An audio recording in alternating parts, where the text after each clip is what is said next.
നമസ്കാരം. IPL ചാമ്പ്യന്മാരായ royal Challengers ബംഗളൂരുവിന്റെ ആഘോഷ പരിപാടിക്കിടെ തിക്കിലും തിരക്കിലും അകപ്പെട്ട് 11 പേർ മരിക്കുകയും 33 പേർക്ക് പരിക്കേൽക്കുകയും ചെയ്ത സംഭവത്തിൽ ചർച്ചയാകുന്നത് സമ്മർദ്ദം. അത്തരമൊരു പരിപാടിക്ക് അനുമതി നൽകിയത് വമ്പൻ സമ്മർദ്ദം കാരണമാണ്. വിജയാഘോഷം ദുരന്തമായപ്പോഴും സ്റ്റേഡിയത്തിന്റെ അകത്ത് ഒരു കുലുക്കവും ഉണ്ടായില്ല. ആദ്യം ഈ പരിപാടിക്ക് അനുമതി നൽകിയില്ല, പിന്നീട് നൽകി. ഇതിന് പിന്നിലെ ഇടപെടലാണ് വിവാദമാകുന്നത്. ആളുകൾ മരിച്ചു വീഴുമ്പോഴും വിരാട് കോഹ്ലിയും ടീമും ആഘോഷത്തിലായിരുന്നു. ഇതും വിവാദത്തിന് പുതിയ തലം നൽകുന്നു. മരിച്ചവരിൽ ഏറെയും യുവാക്കളാണ്. മജിസ്ട്രേറ്റ് തല അന്വേഷണം 15 ദിവസം പൂർത്തിയാക്കാൻ മുഖ്യമന്ത്രിയുടെ നിർദ്ദേശമുണ്ട്. സംഘാടകർക്കോ പോലീസിനോ വീഴ്ചയുണ്ടായോ എന്ന് കണ്ടെത്താനാണ് അന്വേഷണമെന്ന് ബംഗളൂരു അർബൻ ഡെപ്യൂട്ടി കമ്മീഷണർ പറഞ്ഞു. മരിച്ച 11 പേരെയും തിരിച്ചറിഞ്ഞു. ഇതിൽ ബംഗളൂരു സ്വദേശികളുടെ പോസ്റ്റ്മോർട്ടമാണ് ആദ്യം നടക്കുക.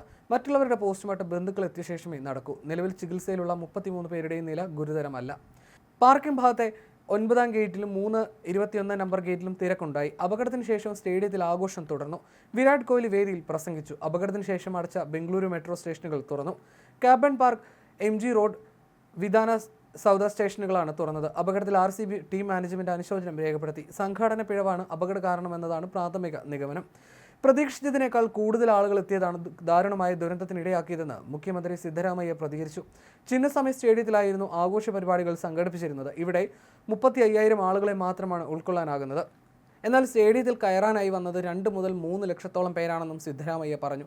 സ്റ്റേഡിയത്തിന് പുറത്തുണ്ടായ തിക്കിലും തിരക്കിലുമാണ് ദുരന്തമുണ്ടായത്. മരിച്ചവരുടെ ആശ്രിതർക്ക് 10 ലക്ഷം രൂപയും പരിക്കേറ്റവർക്ക് പൂർണ്ണമായും സൗജന്യ ചികിത്സയും കർണാടക സർക്കാർ നൽകുമെന്നും സിദ്ധരാമയ്യ അറിയിച്ചു. ബംഗളൂരു നഗരത്തിൽ ലഭ്യമായ മുഴുവൻ പോലീസ് സേനയും വിന്യസിച്ചിരുന്നു. തീർച്ചയായും ഈ ദുരന്തം സംഭവിക്കാൻ പാടില്ലാത്തതായിരുന്നു. ഇരകൾക്കൊപ്പമാണ് തങ്ങളെന്നും കർണാടക മുഖ്യമന്ത്രി കൂട്ടിച്ചേർത്തു. സംഭവത്തെ ന്യായീകരിക്കാൻ ഞാൻ ആഗ്രഹിക്കുന്നില്ല. ഞങ്ങളുടെ സർക്കാർ ഇതിൽ രാഷ്ട്രീയം കളിക്കില്ല. ഞാനൊരു മജിസ്ട്രേറ്റ് തലത്തിലുള്ള അന്വേഷണത്തിന് ഉത്തരവിട്ടിട്ടുണ്ട്. 15 ദിവസത്തെ സമയം നൽകിയിട്ടുണ്ട്. ആളുകൾ സ്റ്റേഡിയത്തിന്റെ ഗേറ്റുകൾ പോലും തകർത്തു. തിക്കിലും തിരക്കിലും വിട്ടു. ഇത്രയും വലിയ ജനക്കൂട്ടം ആരും പ്രതീക്ഷിച്ചിരുന്നില്ല. സ്റ്റേഡിയത്തിൽ 35,000 പേർക്ക് മാത്രമേ ഇരിക്കാൻ കഴിയൂ. പക്ഷേ 2 മുതൽ 3 ലക്ഷം ആളുകൾ എത്തിയെന്നും സിദ്ധരാമയ്യ പറഞ്ഞു. ചിന്നസ്വാമി സ്റ്റേഡിയത്തിന് സമീപം തിക്കിലും തിരക്കിലും പെട്ട് മരിച്ചവരിൽ 14-കാരിയുമുണ്ട്. ദിവ്യാംശി എന്ന കുട്ടിയാണ് മരിച്ചത്. വിധാൻ സൗദയിൽ നടന്ന അനുമോദന ചടങ്ങിന് ശേഷമാണ് ചിന്നസ്വാമിയിലെ പരിപാടി നിശ്ചയിച്ചിരുന്നത്. സ്റ്റേഡിയത്തിന് പുറത്ത് മണിക്കൂറുകൾക്ക് മുമ്പ് തന്നെ ആളുകൾ ഒഴുകിയെത്തി.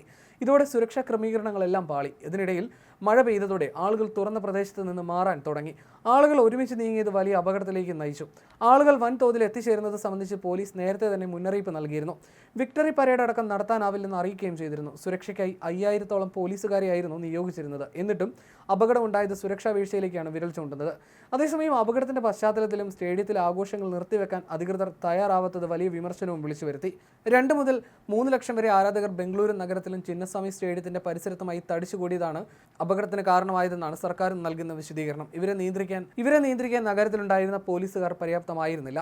ടിക്കറ്റ് ഉള്ളവർക്ക് മാത്രമായിരുന്നു സ്റ്റേഡിയത്തിൽ പ്രവേശനമെന്ന് ക്ലബ്ബ് നേരത്തെ തന്നെ അറിയിച്ചിരുന്നു. പക്ഷേ ടിക്കറ്റ് ഇല്ലാതിരുന്നിട്ടും സ്റ്റേഡിയത്തിൽ കയറി പറ്റാമെന്ന പ്രതീക്ഷയിലായിരുന്നു ബഹുഭൂരിപക്ഷം ആരാധകരും ചിന്നസ്വാമി സ്റ്റേഡിയത്തിലെത്തിയത്.